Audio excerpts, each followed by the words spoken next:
Israel और Hamas की जंग पर अमेरिकी राष्ट्रपति जो बाइडेन ने बड़ी बात कही है। कहा है कि यह किसी पार्टी या राजनीति का नहीं है, पूरी दुनिया की सुरक्षा का मामला है। एक तरफ से वही कहा जो प्रधानमंत्री मोदी भी दर्जनों बार कह चुके हैं कि आतंकवाद अच्छा या बुरा नहीं होता, वो सिर्फ आतंकवाद होता है। लेकिन दुनिया में एक तबका है जिसे फिलिस्तीन और हमास में फर्क समझाना पड़ रहा है कि मजहब होता है, वो दरिंदगी की ढाल नहीं हो सकता। और इसी सोच समझ पर दुनिया दो हिस्सों में बढ़ गई है। इसी पर बात करेंगे। हमारे साथ कौन कौन खास मेहमान हैं। कैप्टन सिकंदर रिजवी हैं, इस्लामिक थिंकर हैं। मुफ्ती साहब, मुफ्ती वजाहत कासमी साहब हैं, इस्लामिक स्कॉलर हैं। मोहम्मद अतीक हैं, लीडर है मुस्लिम लीग के। हाजी खान साहब हैं, इस्लामिक स्कॉलर हैं। असगर खान साहब हैं, वकील हैं। सभी से बात करेंगे। लेकिन शुरुआत मैं कैप्टन साहब आपसे करना चाहता हूँ। आपने कई युद्ध देखे होंगे, आपने कई युद्धों के बारे में पढ़ा होगा, हो सकता है शायद आपने लड़े हो, मुझे इतनी जानकारी नहीं है। लेकिन जिस तरह से दुनिया दो धड़ों में बढ़ गई है, आप इसे आगे के लिए कैसे देखते हैं? बहुत बहुत धन्यवाद दीपक जी। देखिए, जो भी अचानक हमला हुआ है इजराइल के ऊपर हमास से किया है, ये सरप्राइज अटैक थी और कहा जा रहा है कि मोसाद की इंटेलिजेंस फेल हो गई।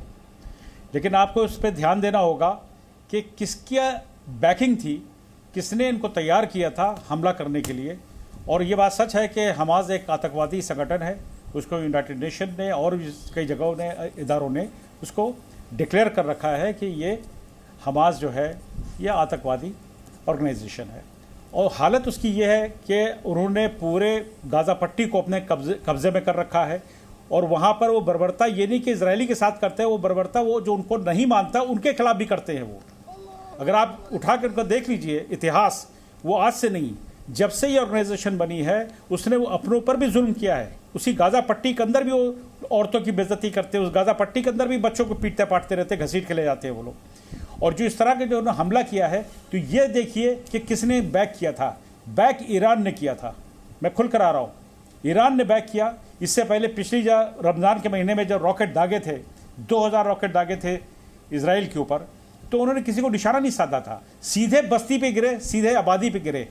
ये कहाँ का इस्लाम है, ये कहाँ की इंसानियत है, ये कहाँ की ह्यूमैनिटी है कि आप रॉकेट दागिए और जाके बस्तियों में गिरना शुरू हो जाएं। उस टाइम भी जो पास के ही मुल्क में ईरान के फॉरेन मिनिस्टर से जाकर के इनसे मीटिंग करी थी और उन्होंने स्टेटमेंट दिया था, ये रिकॉर्डेड है, मैं अपने मन से कुछ नहीं कह रहा हूँ। हमास के फेवर में कहा था कि हम इनको फौजी मदद भी देंगे, हम इनको हथियार भी देंगे इजराइल से लड़ने के लिए। और ये वहाँ के फॉरेन मिनिस्टर का डिक्लेरेशन था। आप हैरान रह जाएंगे कि हम ये जो आज बढ़ गया है दो हिस्से के अंदर, कुछ हमास के साथ खड़े हैं, कुछ हमास के खिलाफ खड़े हैं। लेकिन ये पूछिए, ये कौन सी जंग है? ये मजहबी जंग है ज्यूइश की मुसलमानों के बीच में, या ये पॉलिटिकल जंग है? लेकिन यहाँ पर ईरान ने पॉलिटिक्स की है। अब उनको ये, ईरान को अच्छे से पता था कि अगर ये हमला करेंगे तो उसके बाद रिटेलिएशन होगा इजराइल की तरफ से, और जब इजराइल की तरफ से होगा तो बहुत ही खतरनाक होगा, विध्वंस होगा। वो हो रहा है। तो नुकसान किसका हुआ? वहां के रहने वाले अवाम का हुआ, वहां के रहने वाले नागरिकों को हुआ, बच्चों को, औरतों को हुआ। और नेस्तनाबूद कर देंगे। नेतन्याहू साहब का देखिए बयान आ गया, और उन्होंने क्या कह दिया कि हम तबाह कर देंगे, बराबर कर देंगे। ये तो करके निकल के चले गए ईरान। ईरान ने यही किया था जब अर्मेनिया का वॉर चल रहा था, और उस समय भी यही हुआ था। अर्मेनिया के वॉर में इन लोगों ने जाकर के अर्मेनिया को सपोर्ट किया, ईरानियंस ने। और उस समय उन्होंने दूसरी स्टेट को नहीं किया जो उन्हीं की बिरादरी की स्टेट होती थी, उसको उन्होंने सपोर्ट नहीं किया, बल्कि इजराइल ने जाकर के सपोर्ट किया था। तो इनका, ईरान को मैं डायरेक्टली इसलिए कह रहा हूं क्योंकि उन लोगों ने खुद बयान दिया है, खुद सपोर्ट किया है और उस पर खुशी मनाई है। यह इंसानियत नहीं है, यह इस्लाम नहीं हो सकता है। मैं खुल के कह रहा हूं, जिसको जो समझ में आए उसका जवाब दे। ठीक है, क्योंकि जो किर्गिस्तान में किया गया था वो ठीक नहीं था। ठीक है, मैं यहां से सीधे अतीक साहब के पास जाता हूं। अतीक साहब बताइए, वो कह रहे हैं कैप्टन साहब, और कैप्टन साहब अनुभवी है, वो कह रहे हैं कतई तौर पर इस्लाम नहीं है। हमास द्वारा 5000 रॉकेट डालकर आम इजरायली शहरियों को निशाना बनाना, जिसके चलते ये हुआ, तो मुस्लिम पर्सनल लॉ बोर्ड तो इसको स्वाभाविक प्रतिक्रिया बोल रहा है। तो इजराइल जो कर रहा है उसको स्वाभाविक प्रतिक्रिया क्यों नहीं कहते आप लोग? देखिए दीपक जी, जो चुप रहेगी जुबान खंजर लहू पुकारेगा आस्तीनों का। इजराइल ने जो किया है वो वही भुगत रहा है। बोया पेड़ बबूल का तो आम कहां से हो दीपक जी? आप ये बताइए कि ये मजहबी जंग नहीं है, बिल्कुल भी मजहबी जंग नहीं है। अगर आप ये बताइए कि जो अल जजीरा की पत्रकार थी शीरीन अबू, उसको गोली मार दी इजराइल ने, उसको इजराइल को माफ कर दिया जाए। आप ये बताइए कि 2000 में एक बच्चा जा रहा था स्कूल, 2 इजरायली सोल्जर ये कहते हैं कि देखें तुम्हारा निशाना ज्यादा अच्छा है या हमारा निशाना ज्यादा अच्छा है, और स्कूल जाते उस बच्चे को गोली मार दी जाती है। 2000 से लेकर 2003 तक 2300 बच्चों को इजराइल मार चुका है। लेकिन फिर भी क्या बात है, इजराइल बहुत अच्छा है, इजराइल बहुत अच्छा है। हमास टेररिस्ट ऑर्गेनाइजेशन कुछ भी कह दीजिए, जाहिर सी बात है, आपके पास कैमरा है, आपके पास माइक्रोफोन है, आपके पास सरकारें हैं, सब कुछ कह दीजिए। लेकिन भारत की पॉलिसी यह रही है कि भारत हमेशा मजलूमों के साथ खड़ा रहा है, जालिमों के साथ कभी नहीं खड़ा हुआ। लेकिन पहला नया युग आ रहा है कि लोग अब जालिमों के साथ खड़े नजर आ रहे हैं। आप ये बताइए कि अभी आपने 50 टॉप 10 खबरें बताई हमें, जो उसमें से आप बताइए एक खबर आपने ये नहीं बताई कि जो है, आपने हमेशा ये बताया इजराइल ने फला मारा, इजराइल ने फला मारा, इजराइल ने फला मारा, ये तबाह कर दिया, वो कर दिया, ये कर दिया, वो कर दिया। तो अब टेररिस्ट कौन हुआ, कौन टेररिस्ट हुआ?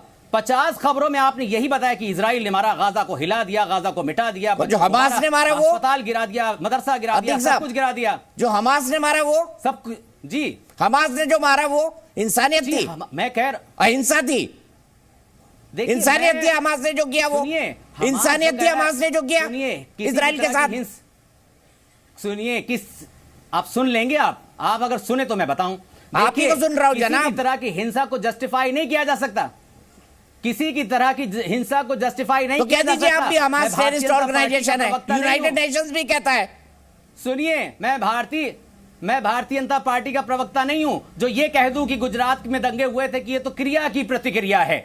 मैं जस्टिफाई नहीं करूंगा, मैं जस्टिफाई ये क्रिया की प्रतिक्रिया नहीं बताऊंगा। लेकिन जो इजराइल ने बोया है, जो बच्चों को मारा है, जो औरतों को मारा है, आपको पता है, अगर आपने रिसर्च करी होगी, जरूर करी होगी आपने दीपक जी, क्योंकि अगर आपने ह्यूमन राइट वॉच की अगर आपने रिपोर्ट्स पढ़ ली होती तो शायद आप वो भी दिखाते। अगर आप यूनिसेफ की रिपोर्ट पढ़ लेते बच्चों की तो आप वो भी दिखाते। लेकिन क्या करा जाए, एक नैरेटिव गढ़ना है, कोई बात नहीं, कोई बात नहीं। आपको बता दें, इजराइल कुछ भी कर ले, फलस्तीन उसका कभी नहीं हो सकता। एक दिन फलस्तीनी जरूर जीतेंगे। और जितना जुल्म हो रहा है, कोई बात नहीं, जुल्म के बाद तो मजबूत हुआ जाता है।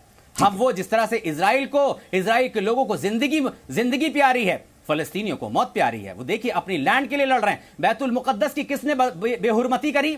जूते पहन के घुस जाता है इजराइल, उसके अंदर गोलियां मारता है, कुरान को फाड़ता है वहां पर, और औरतों के बाल पकड़ पकड़ कर बाहर फेंक देता है। ठीक है, जवाब ले लेते हैं। मुफ्ती साहब एग्री करते हैं मोहम्मद अतीक जी से?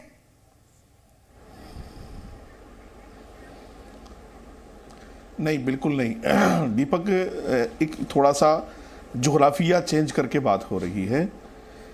ये बहुत गलत तरीके से, मैं समझता हूँ, एक इंटरनेशनल टेलीविज़न पर हम बात कर रहे हैं, बहुत गलत तरीके से बात हो रही है। हम क्यों ये बताने की कोशिश कर रहे हैं कि भारत की सरकार फ़िलिस्तीनियों के ख़िलाफ़ है और फ़िलिस्तीनियों के साथ नहीं खड़ी है? इनको ये क्यों नहीं बता रहे हैं कि फ़िलिस्तीन के एक बड़े हिस्से पर अल फताह की हुकूमत है और सिर्फ गाज़ा पट्टी पर हमास की हुकूमत है?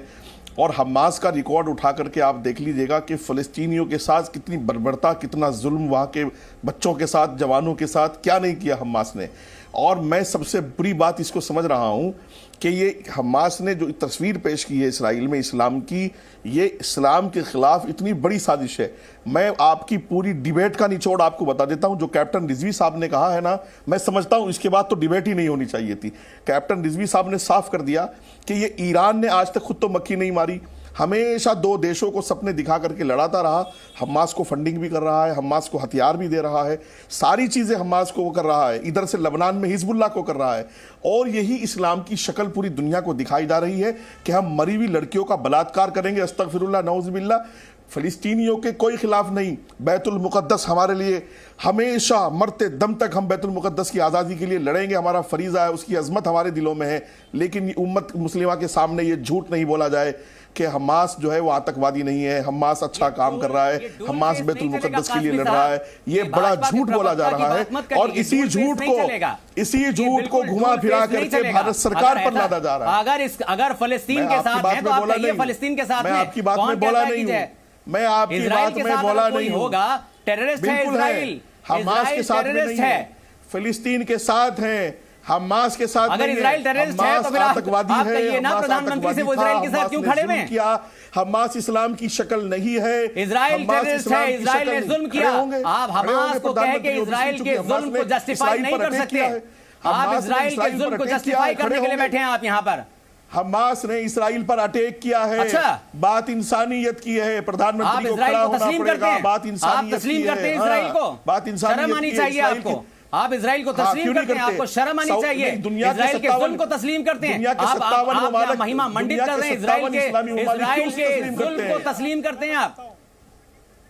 झूठ बोल रहे हैं आप एक नेशनल टेलीविजन पर झूठ बोल रहे हैं। आप आपको झूठ बोल पता रहे होना हैं। चाहिए आप 57 प्रोपेगेंडा इस्लामी कर रहे हैं। ममालिक में इस्राइल का अतिक सफीर साहब, है, अतिक उनके साहब, सफीर इस्राइल में मौजूद है। मुफ्ती साहब आप बुजुर्गवार झूठ हैं, बोल रहे हैं। कृपया बीच आप में ना सऊदी में बोलें। देख कृपया लीजिए, बीच में बहरीन ना में बोलें, देख वो अपनी लीजिए, बात कतर खत्म में करने देख में आपके लीजिए। साथ जाऊंगा। मुफ्ती साहब खत्म कीजिए अपनी बात। हाँ दीपक भाई, ये गलत बात है, मैं किसी को इंटरप्ट नहीं करता हूं। देखिए, ये बड़ा झूठ बोला जा रहा है कि इसराइल को तस्लीम। मुझे 57-58 इस्लामी ममालिक में किसी एक मुल्क का नाम ये बताएं कि वहां उसमें इसराइल का सफीर नहीं है, इसराइल का सफीर वहां नहीं है। ये बड़ा झूठ बोला जा रहा है भाई। उनको अक़वाम मुत्तहिदा ने हमेशा तस्लीम किया, सब लोगों ने तस्लीम किया। मैं समझता हूं कि इस्लाम की जो शक्ल ये पेश करना चाह रहे हैं, मैं तो इन पर तुफ है, लानत है, औज़ बिल्लाह पढ़ूंगा इन लोगों से। हमास इस्लामिक संगठन नहीं हो सकता, हमास आतंकवादी है, हमास टेररिस्ट है, और हमास बैतुल मुक़द्दस के लिए नहीं लड़ रहा है। मेरे ख्याल उनका कोई पॉलिटिकल एजेंडा है, चंदा है, हथियार है, मौत के सौदागर हैं ये लोग। और आज ये प्रधानमंत्री पर उंगली उठा रहे हैं। प्रधानमंत्री ने, अच्छा मुझे दीपक भाई एक बात बताइए, इसराइल पर हमास ने हमला किया, अब इसराइल अपना डिफेंस कर रहा है, वहां जितने निहत्थे लोग मर रहे हैं उसका भी तो हमास जिम्मेदार है, उसका भी तो हमास जिम्मेदार है। ठीक है, असगर खान साहब कुछ कह रहे हैं। असगर भाई कहिए अपनी बात, फिर मैं कैप्टन साहब के पास जाऊंगा।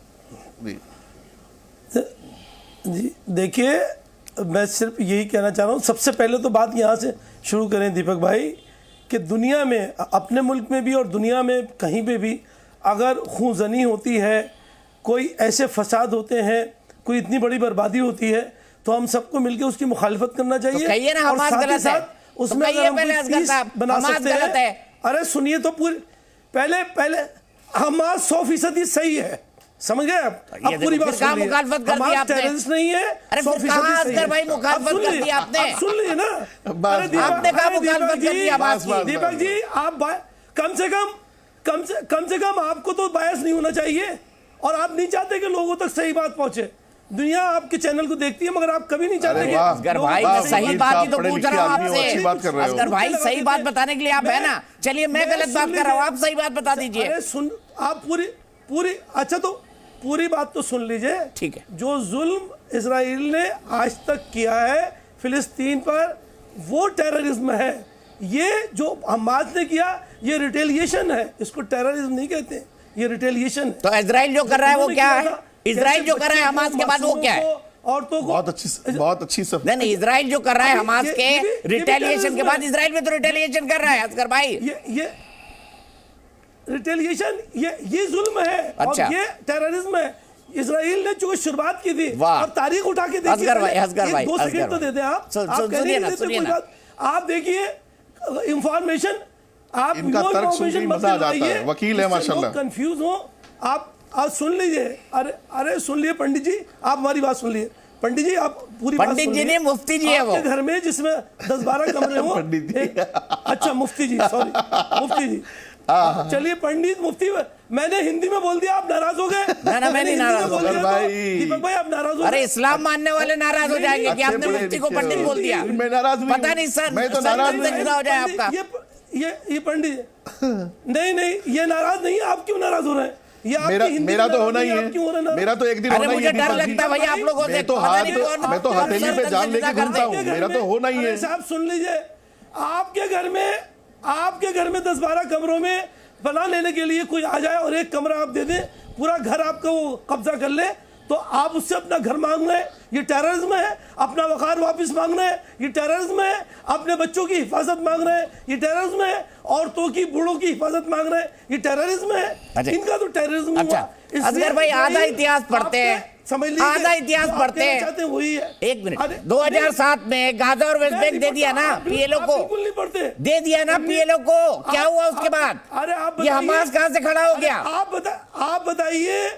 अरे दीपक साहब, 1917 में इजराइल कहां था? मतलब आधा ही इतिहास पढ़ता है असगर भाई। कहां वकालत करते हैं सर? मैं आऊंगा उस जज को सुनने आऊंगा जिसके सामने आप तर्क रखते हैं। अरे साहब, आप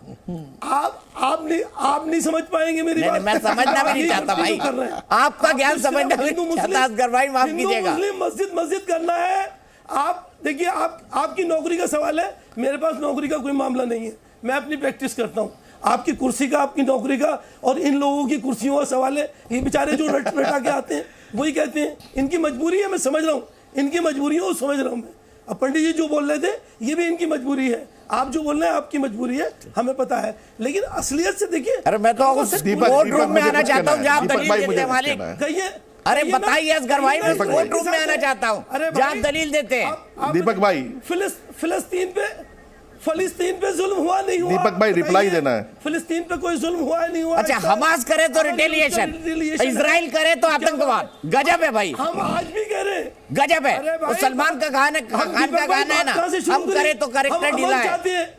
अमन चाहते हैं, सुकून चाहते हैं, चैन चाहते हैं, हम अमन सुकून चाहते हैं, लेकिन ये कि आप उसको इतना बढ़ावा क्यों दे रहे हैं भाई? किसको बढ़ावा? अच्छा, किसको बढ़ावा दे रहे हैं बताइए, असगर भाई, किसको बढ़ावा दे रहे हैं हमें बताइए। आप हमारा मुल्क देखिए, आप टेररिज्म को बढ़ावा दे रहे हैं, आप इजराइल को बढ़ावा दे रहे हैं, जिन्होंने जुल्म किया, अब से नहीं बरसों से। अच्छा, ये बताइए, एक बार बताइए, मासूमों के साथ एक बार बताइए। अच्छा असगर भाई, आप बहुत इतिहास पढ़ते रहे, एक बार बताइए, हम तो हिंदू मुस्लिम भाई भाई है ना, है कि नहीं है? जी। तो भाई अब इस्लाम के नाम पे अलग देश क्यों मांग लिया था? दीपक भाई क्या बातें कर रहे हो आप? इसी मजहब के आधार पर पाकिस्तान को मांग लिया था असगर भाई, ये भी बता दो। अरे उसमें आप शामिल थे, मैं शामिल। आप जैसे लोग जिन्होंने गांधी की हत्या की थी, जिन्होंने अंग्रेजों से माफी मांगी थी, उनकी शर्तें, और वो लोग भी शामिल थे। वो कुर्सियों का बंटवारा था, वो मजहब से आप मत जोड़िए। आपकी सबसे बड़ी कमी है, हर चीज को आप मजहब। मुफ्ती साहब एक क्विक कमेंट, फिर कैप्टन साहब के पास जाऊंगा। मुफ्ती साहब बहुत देर से हाथ उठा रहे हैं, कैप्टन साहब 1 मिनट के लिए रुक जाए। असगर भाई आप रुक जाइए, बस इस्लाम की एक 30 सेकंड में, 30 सेकंड बस। मैं इसीलिए कह रहा हूँ, देखो इसमें आपने असगर भाई से, दीपक भाई सुन लिया है ना, आपने ऑनलाइन मतलब लाइव है, सुन लिया है कि ये मुझे पंडित कह रहे हैं। प्रधानमंत्री ये मोदी हटाओ स्कीम का हिस्सा है ये, और जो बीच में प्रधानमंत्री ओबीसी का लाए थे, ये अगड़ी और पिछड़ी वही दिखा रहे हैं। ये हिंदी बोलना गुनाह है इस मुल्क में? ये अगड़ी और पिछड़ी बता रहे हैं यहाँ बैठकर भी। देखो दीपक भाई, मुझे तो जो बात हक है वो कहनी है, और मैं अपनी जान हथेली पर लेके घूमता हूँ। असगर भाई पंडित जी के हैं, मुफ्ती जी के हैं, मौलवी के हैं, ये अपनी मानसिकता दिखा रहे हैं। ये अब यहाँ जो है टीवी पर भी ये डिबेट जिहाद चलाएंगे। बोलना गुनाह है? हाँ नहीं, बोलो, खूब बोलो भाई, पठान साहब, खान साहब, खूब बोलो। आप पता है ओबीसी मुसलमान को जिस नजरिए से आप देखते हैं, या कन्वर्टेड मुसलमान को, वो नजरिया आप यहाँ दिखा रहे हैं टीवी पर। जिहाद का मतलब बता दो। दूसरी बात, आप भी जैसे लोग, दूसरी बात सुनिए, मोदी जी के देखो असगर भाई, मैं आपको इंटरप्ट नहीं करता था, आप जबरदस्ती मुझे इंटरप्ट कर रहे हैं। बोलिए, आप ही बोलिए। असगर भाई देखिए, मोदी जी ने, दीपक भाई, जो G20 से पूरी दुनिया को एक मजहब की तस्वीर को खराब करने वाले आप ही जैसे लोग हैं। अच्छा, हमास ने भाई करी, आप इंटरप्ट कीजिए। हमास ने मजहब की तस्वीर नहीं बिगाड़ी, यानी उन्होंने बिगाड़ दी, मुफ्ती साहब ने, यही कह रहे हैं ना, हमास ने नहीं बिगाड़ी, मुफ्ती साहब ने बिगाड़ दी। यही है।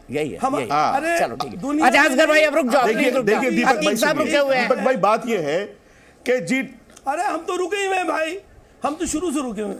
G20 से जो मोदी जी ने पूरी दुनिया को एक पैगाम दिया है ना, जो अमन का, शांति का, असल पूरी दुनिया के लिए मूल बात वही है दीपक भाई, जो मोदी जी ने G20 से बहुत ताकत के साथ, और जो आज नितिन याहू और सब लोग मोदी जी से राब्ता कर रहे हैं, रशिया के, यूक्रेन के लोग राब्ता कर रहे हैं, जो वहां की हुकूमतें राब्ता, सिर्फ मोदी जी का उसी पैगाम में ताकत है जो मोदी जी ने G20 से पूरी दुनिया को दिया है।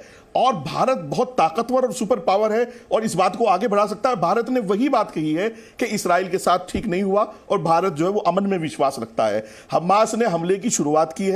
हमास आतंकवादी संगठन है, इस्लामिक संगठन नहीं है। हमास अपने लिए लड़ रहा है, बैतुल मुकद्दस के लिए नहीं लड़ रहा। फिलिस्तीन की गवर्नमेंट अलग है, हमास अलग है।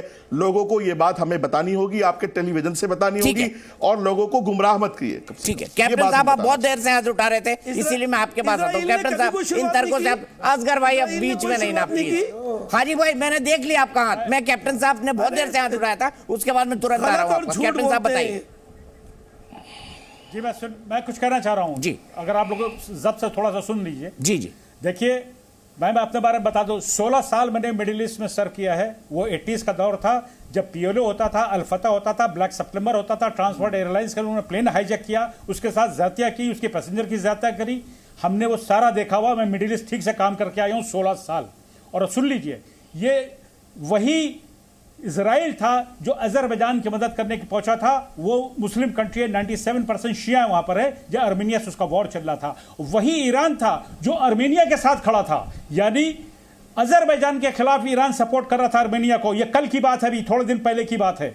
और यही इजराइल था जो अजरबैजान की मदद करने अपने कमांडो उतारे थे, आर्मेनिया से लड़ रहे थे, उनकी मदद करने पहुंचा था। वो इस्लामिक कंट्री है। ये लोग बातें कर रहे हैं, इनको कोई ज्ञान व्यान नहीं है, बेकार की बातें कर रहे हैं। मिडिल ईस्ट के बारे में इनको कुछ नहीं पता है, बहस कर रहे हैं बैठ करके। ये टेररिज्म बताइए, ये बताइए वजूद क्या था? आपको क्या पता है जी? आपको क्या पता है क्या वजूद था मुझे पता है। मुझे ये भी पता है कि पीएलओ के यासर अराफात, मुझे ये भी पता है पीएलओ के यासर अराफात जो थे वो इजिप्शियन, मुझे पता है कि तारीख के पन्ने पलट के देखिए, पढ़ के आइए आप। ये पता 1917 के बाद, ये 1947 में बताइए क्या अपने फायदे के लिए। आपको कुछ असगर भाई ऐसा ना करिए प्लीज। कैप्टन साहब अपना अनुभव बता रहे हैं, तर्क के साथ बता रहे हैं, सुन लीजिए ना। वो भी इस्लामिक कंट्री था, ईरान हमला कर रहा था उस टाइम हमारे बारे। हमें किसी बीच में नहीं बोल रहा था, मुझे बोलने दीजिए।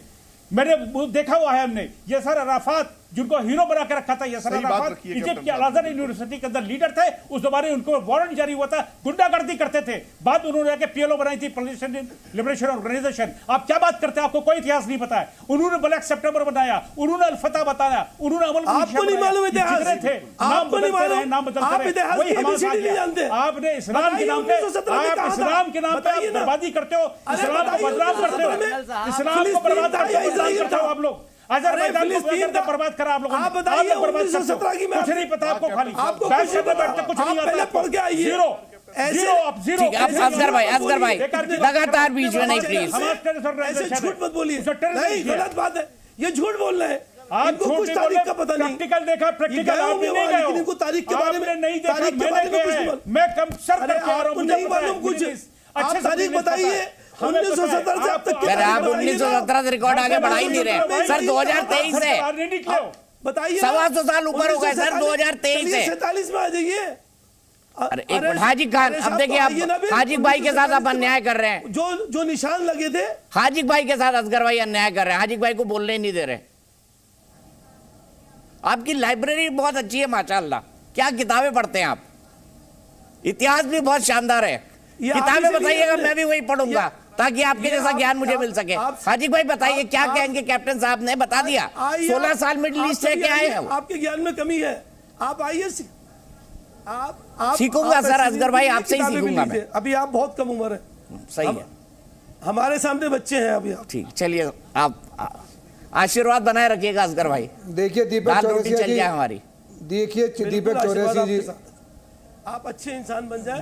दीपक चौरसिया जी, हमारे सामने इस वक्त जो समस्या है, जो हम जो देख रहे हैं, जो इसराइल में या फिलिस्तीन में जो हो रहा है, वो मानवता का कलह हो रहा है, इंसानियत। इजराइल और फिलिस्तीन में नहीं हो रहा, इजराइल और हमास में हो रहा है, ऐसा बोलिए हाजिक भाई। हमास में और इसराइल में हो रहे, लोग मर रहे हैं, फिलिस्तीन के ही लोग मर रहे हैं, हमास भी वहीं के हैं और इसराइल अपने मुल्क के लोग हैं। वहाँ पर फौज नहीं मरी, इंसान मरे, लोग मरे, जनता मरी। ये पहले सबसे पहले इसका जिम्मेदार कौन है हाजिक भाई? देखिए इसकी जिम्मेदार है यूएनओ। ये 1948 से ये लड़ाई चल रही है, तो इस लड़ाई के बारे में, और हमारी जब यूएनओ बनी थी तो इस समस्या का समाधान करना चाहिए था यूएनओ को, और पूरी दुनिया के अंदर शांति बनाने की जिम्मेदारी यूएनओ पे। लेकिन मानवता का कत्ल होता है। मैं ये पूछ रहा हूँ कि पिछले 30-40 साल में पूरी दुनिया में जो मुसलमानों का कत्ल हुआ है, 50 लाख से 1 करोड़ मुसलमान कत्ल हुए, चाहे अफगानिस्तान में हुए हो, चाहे इराक में हुए हो, चाहे टर्की में हुए हो, ये सब हो रहा है, ये देख रही है पूरी दुनिया। हम ये कह रहे हैं कि वहाँ जो त्योहार का दिन था, हम ये कहते हैं हमास के लोगों को हमला नहीं करना चाहिए था किसी के त्योहार पर, मैं इसको कंडेम करता हूँ। लेकिन ये समस्या का समाधान लड़ाई से नहीं, बातचीत से होगा, लोगों को बिठाल कर होगा। हमास के लोगों को, तो ये बात अतीक भाई को समझाइए ना। ये अतीक भाई, मोहम्मद अतीक साहब सुनिए, हाजिक भाई कितनी अच्छी बात बोल रहे हैं कि बातचीत से होना चाहिए समाधान। अतीक भाई, हाजिक भाई आपके लिए बोल रहे हैं, अभी आगे कंक्लूड करने दीजिए, वो आप ही को बता रहे हैं। दीपक जी, हमारे देश के प्रधानमंत्री अटल बिहारी वाजपेयी, हमारे मुल्क की पॉलिसी ये रही कि हमारे मुल्क ने हमेशा फिलिस्तीनियों और हमास के लोगों की मदद की, चाहे वो हमने हमास की मदद की। हाजिक भाई, ये भारत की नजर में हमाम में कहां से पढ़ के आते हैं ज्ञान सर? अरे अटल बिहारी वाजपेयी जी कह रहे हैं, अटल बिहारी वाजपेयी का बयान है मोदी। अटल बिहारी वाजपेयी, अटल बिहारी वाजपेयी का बयान भेज दूंगा आपको। ये कह रहे हैं कि वहां की समस्याओं का समाधान करना ये दुनिया के जो 1977 में कौन सा साल चल रहा है सर? अभी कौन सा साल चल रहा है? उसके बाद नदी में से कितना पानी बहा? 77। चाहे सिकंदर साहब हो, चाहे मुफ्ती साहब हो, जो झूठ बोल रहा है लानतुल्लाह वल काज़िमीन, अल्लाह ताला कह रहे हैं झूठों पर अल्लाह की लानत है। कहा मानवता के खिलाफ हो रहा है, चाहे इसराइल बम फेंक रहा है और इसराइल बम फेंक के इंसानियत का कत्ल कर रहा है, चाहे हमास इसराइल में बम फेंक कर। अच्छा, हमास पे लानत है कि नहीं है? खुद देख लो यार, हमास पे लानत है कि नहीं है? चाहे कोई भी हो जो किसी का कत्ल करे, ये कि झूठ बोलना लानत है उस लोगों पर जो झूठ बोलकर दुनिया में अल्लाह ताला पढ़ लिख करके बोलते हैं, प्रैक्टिकल पढ़ लिख करके बोलता हूं। कुरान में फरमा रहे हैं कि अल्लाह ताला फसाद करने वालों को जाहिल नहीं हो, पायलट भी हूं मैं, मैंने पूरा देखा 16 साल मिडिल ईस्ट, हमने अच्छे से सर्व किया है। ये आप लोग पढ़िए, ज्ञान बढ़ाइए, मैं पढ़ता हूँ अच्छे से, मुझे मालूम है क्या बोल रहा हूँ। अमेरिका के लोगों, अफगानिस्तान के लोगों, दुनिया में जो कोई फसाद फैलाएगा वो अच्छा इंसान नहीं है। अच्छे इंसान और मानवता ये है। अच्छा एक बात बताइए, अच्छा एक बात बताइए, एक बात बताइए, कौन सा बताइए, इबादत की है? पाकिस्तान में मुसलमान ही मुसलमान को मार रहा है, वो किसके लिए मार रहा है? हमास ने भी तो फसाद फैलाया हाजिक भाई। मार रहा है, ये किसके लिए मार रहा है? अमेरिका में अमेरिकन मार रहे हैं, रशिया में रशिया को मार रहे हैं, चाइनीज में चाइनीज, यहाँ लोग रहते हैं, वहाँ होता है। क्या जवाब है? हमारे क्या रिप्लाई है? हमारे और हिंदू भाई के बीच में लड़ाई होती है, दो बर्तन होते हैं, खनकते हैं, लेकिन वहां पर अच्छे लोगों का काम ये नहीं होता कि उस फसाद को और बढ़ाएं, उस बुराई को और बढ़ाएं, बल्कि वहां शांति की बात करना चाहिए, वहां मानवता की बात करना चाहिए। अच्छा, 5000 रॉकेट हमास वालों ने शांति के लिए फेंके थे, वो गलत शांति की बात कर रहे हैं। मैंने दीपक जी पहले कह दिया कि किसी के त्योहार पर बारूद फेंकना, उनको कत्ल करना गलत है। मैं कह रहा हूँ, मैंने पहले भी कहा, मैं कैप्टन साहब के पास चलता हूँ, कैप्टन साहब कुछ कहना चाहते थे। करने वालों के खिलाफ हूँ, चाहे वो कोई भी हो। करो मेहरबानी तुम अहले ज़मीं पर, खुदा मेहरबान होगा अर्शे बरी पर। तुम्हें इंसानियत के साथ भला करना है, मानवता के साथ भला करना है, तुम्हें अच्छा करना है लोगों के साथ, और अच्छी बात कहनी है और लोगों को अच्छाई तक पहुंचाना है। ये नहीं कि हम अपनी सोरी सी वजाहत, कुर्सी और अपने ओहदे के लिए हम इंसानियत को दांव पे लगा दें। हम ऐसे लोगों को कंडेम करेंगे, चाहे वो हमास के हो, इसराइल के हो, पाकिस्तान के हो, अफगानिस्तान के हो। अतीक साहब लो, हमास को कंडेम कर रहे हैं, आप भी कर दीजिए अतीक साहब, नहीं तो अल्लाह लानत भेजेगा, उन्होंने कह दिया है। लानत तो यहाँ जो झूठ बोल रहे हैं उन पर ऐसा बोल रहा होगा उस पे लानत होगी। अब आप जो झूठ बोल रहा होगा उस पे लानत होगी। और अरे वो हमास को कंडेम कर रहे हैं सर, वो कह रहे हैं हमास ने गलत किया, आप भी बोल दीजिए हमास ने गलत किया, फिर लेकिन लगा देना आप। नहीं, लेकिन लगाने की जरूरत ही नहीं है, लेकिन लगाने की जरूरत नहीं है। आजादी की जंग कभी गलत होती नहीं है, आपको पता होना चाहिए। अपने मुल्क की लड़ाई लड़ना। अच्छा, तो वो ये हाजी खान साहब क्यों बोल रहे हैं हमास ने गलत किया? बताइए, ये हाजी खान साहब गलत बोल रहे हैं, इनको लानत मिलेगी ना। हर एक का अपना अपना नजरिया है, आपका अपना नजरिया, मेरा अपना नजरिया है, अटल बिहारी वाजपेयी का अपना नजरिया था। आप अच्छा चल, कोई बात नहीं, मैं कैप्टन साहब के पास जाता हूँ। कैप्टन साहब मुझे बताइए, अब आपने सभी पक्षों को सुन लिया, अब बताइए 16 साल आपने मिडिल ईस्ट में एज अ पायलट सर्व किया, उसके बाद आज की सिचुएशन के लिए आप किसको जिम्मेदार मानते हैं? अपने अनुभव के आधार पर। देखिए, मैं जो अभी देख रहा हूँ, जो भी सिनारियो मैंने देखा है पिछले आर्मेनिया और अजरबैजान के वॉर के अंदर, ईरान ने आर्मेनिया को सपोर्ट किया था और अजरबैजान के ऊपर बमबारी हुई थी। तब इजरायली पहुंचे थे अजरबैजान, जहाँ 97% मुस्लिम है और शिया हैं, उन्होंने जाके अपने कमांडर्स उतारे, उनको बचाया जाके अजरबैजान को। अभी मैं ये देख रहा हूँ कि ईरानी ने आकर के हमास को तैयार किया इजराइल को हमला करने के लिए, और उन लोगों ने हमला करा। उनको ये बात शायद पता थी या नहीं पता थी कि इजराइल जब उस पर रिटेलिएशन करेगा तो तबाही हो जाएगी। वही हुआ, हमास को तबाह करके रख दिया और उन्होंने बिल्कुल निसरबूत कर दिया। मुझे बात करने दीजिए, पूरी बात करने दीजिए, उसके बात करने दीजिए। ईरान ने टूल बना के इस्तेमाल किया दोनों कंट्री को। अभी मैं हमास को देख रहा हूँ, हमास टेररिस्ट ऑर्गेनाइजेशन है, और इससे पहले भी मैं देख चुका हूँ। मैंने वो भी दौर देखा जब अल-फतह था, जो प्लेन की हाईजैकिंग किसने इंट्रोड्यूस करी पूरी दुनिया के अंदर, इन्हीं फिलिस्तीनियों ने करी है। मैं फिलिस्तीनी का नाम ले रहा हूँ, मैं इस टाइम हमास का नाम नहीं ले रहा हूँ। और वही लोग थे जो उस समय उसमें ब्लैक सितंबर और उसी टाइम अल-फतह के मेंबर थे, उसके नाम बदलते रहे समय के हिसाब से। आज वो हो गया है हमास, आज वो हो गया हिजबुल्लाह। ये जितने जो ऑर्गेनाइजेशन है बैक्ड बाय हिजबुल्लाह भी सपोर्टेड बाय ईरान है। मैं ईरान की पॉलिसी के अगेंस्ट हूं, न कि वहां के लोगों के, न वहां के अवाम के, न वहां कोई रिलीजियस कोई बात कर रहा हूं। ये सारा पॉलिटिकल लड़ाई जा रही है, टोटल पॉलिटिकल लड़ाई लड़ी जा रही है। ये इनको तबाह किया जा रहा है। अतीक साहब को जवाब देना चाहते हैं। घर के हालात देखिए क्या लोग इराक पे क्यों कब्जा कर लिया, सिकंदर साहब जवाब दो। इराक पर क्यों हमला किया अमेरिका ने? क्या अमेरिका का हक था, अधिकार था? और अफगानिस्तान पे क्यों हमला किया? पहले इराक ने कुवैत पे हमला करके कब्जा कर लिया था, आपको पता है? वो भी अमेरिका ने कहा था, वो भी अमेरिका के कहने पे करा गया था, और फिर अमेरिका ने उस पर हमला कर दिया। जरा सिकंदर साहब बताएं कि लाखों लोग मर गए, उसकी जिम्मेदारी किस पर है? अरे अमेरिका की बात कर रहे हो या हमास की बात कर लो ना, हमास की बात कर लो। तालिबान को ट्रेन किया, 70,000 तालिबान ट्रेन किए थे ईरान ने। 70,000 सिकंदर साहब गलत बयानी कर रहे हैं। ट्रेन करे ईरान ने ट्रेन करे, तालिबान को ट्रेन करके भेजा था अफगानिस्तान। मैं किसी के खिलाफ बात नहीं कर रहा हूँ, जो सच बोल रहा हूँ सच बोलूंगा, 10 बार बोलूंगा, सच बोलूंगा।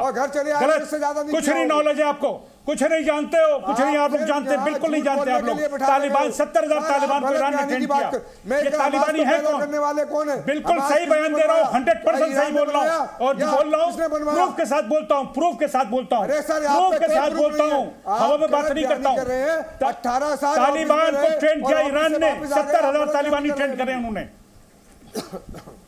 बयानी पूरे सही कर रहा हूं, कोई गलत बयानी नहीं। एक बार अतीक भाई और उसके बाद मुफ्ती साहब से। अब अतीक भाई 30 सेकंड का रिएक्शन आपका और 30 सेकंड का मुफ्ती साहब आपका। अब हाजी भाई रुक जाइए ना, अतीक साहब आप ही की बात बोल रहे हैं, बोलने दीजिए ना उनको प्लीज। देखिए क्या, अरे दीपक जी, ये जो कैप्टन साहब हैं कह रहे हैं मैंने जो इतने साल मिडिल ईस्ट में गुजारे और मैं जहाज लेके उड़ा, यहाँ गया वहां गया वहां गया। अब मैं कहता हूँ टाइम बदल गया है कैप्टन साहब, जहाज उतार लीजिए, हिंदुस्तान में लैंड कर दीजिए। बहुत स्थिति बदल चुकी है। जो आप कह रहे थे ईरान ने ये करा वो करा, अमेरिका तालिबान को सब कुछ कहता रहता था, हम कहते थे तालिबान को, लेकिन आज अरे अपने ऐप को क्यों छुपाते हैं आप अपने ऐप छोड़ के भाग गया। सच को क्यों सामना करते हो आप लोग? आपको कुछ नहीं मालूम है, आप जहाज उड़ाते रहे, आप जहाज उड़ाते रहे, आपको कुछ पढ़ा लिखा नहीं है, आपको कुछ नहीं पता है। आप सिर्फ एक फौजी जुबान बोल रहे हैं, इंसानी जुबान आप बोल नहीं सकते। आपको इंसानों के बीच रहने की जरूरत है। आप हमेशा हवाई जहाज में उड़ते रहे, कहीं उतरे ही नहीं। अगर जमीन पे कहीं उतरे होते तो शायद आपको पता होता है कि मजलूम क्या होते हैं, जालिम क्या होता है, आपको पता होता कि औलाद क्या होती है, आपको पता होता कि बच्चे जब मरते हैं तो क्या होता है, आपको पता होना चाहिए कि औरतें जब रोती हैं, बेवा होती तो कैसा होता है। अरे कैप्टन साहब उतर जाइए जहाज से, कब तक जहाज उड़ाते रहेंगे? जमीन पे लैंड करिए, जमीन पे लैंड करिए। मैं एक आखिरी कमेंट मारना चाहता हूँ, एक आखिरी कमेंट करना चाहता हूँ। आतंकवादी कैप्टन साहब रुक जाइए, नहीं सुनेंगे आप। 1000 करोड़ रुपए दिए जा रहे हैं, हिंदुस्तान की तरफ से दिए जा रहे हैं। आप जहाज मत उड़ाइए, जहाज मत उड़ाइए, लैंड कर जाइए। सुनिए ना मेरी एक बात, कहाँ से फ्यूल लाते हैं? सपोर्ट करते हैं, आप इतना फ्यूल कहाँ से लाते हैं? कैसे जहाज उड़ रहा है आपका? कर रहे हैं आप लोग, बिल्कुल करते हैं टेररिस्ट की। ठीक है, मैं यहीं पे रुकूंगा, ब्रेक के लिए यूनाइटेड नेशन ने आज तक टेररिस्ट नहीं कहा। कल फिर मिलेंगे अपन, तब आपसे तफसील से चर्चा होगी तमाम मुद्दों पर। कोई बात नहीं, अब मैं क्या बोलूं, ज्ञान इतना है कि रुकता नहीं है। जी न्यूज़।